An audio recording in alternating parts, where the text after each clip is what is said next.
श्री संत निवृत्तीनाथ महाराज पालखीचं संगमनेर तालुक्यातील काकरोडी फाटा या ठिकाणी आगमन झाले असताना शिन्नर तालुक्यातील युवा उद्योजक फरदापूर गावचा भूषण सूरज उगले यांच्या वतीनं वारकऱ्यांसाठी मोफत केळी व पाण्याचं वाटप करण्यात आलं आहे।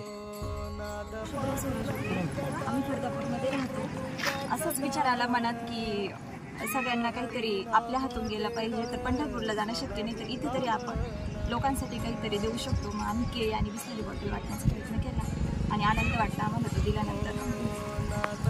नमस्कार, आज निवृत्तीनाथ महाराजांची पालखी काकडी फाट्यातून इथून पुढे गेली आहे। तर काकळवाडी फाट्यातून आज तिचं प्रस्थान झालंय पुढं। तर त्याचं औचित्य साधून आम्ही केळी वाटप या ठिकाणी केली आहे।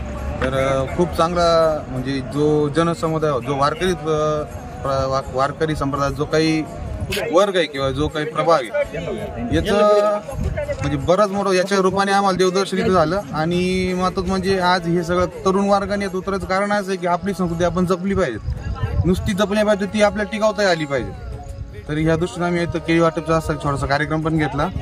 धन्यवाद। मी सूरज रंगनाथ उगले, राहणार फरदापूर, तालुका सिन्नर, जिल्हा नाशिक।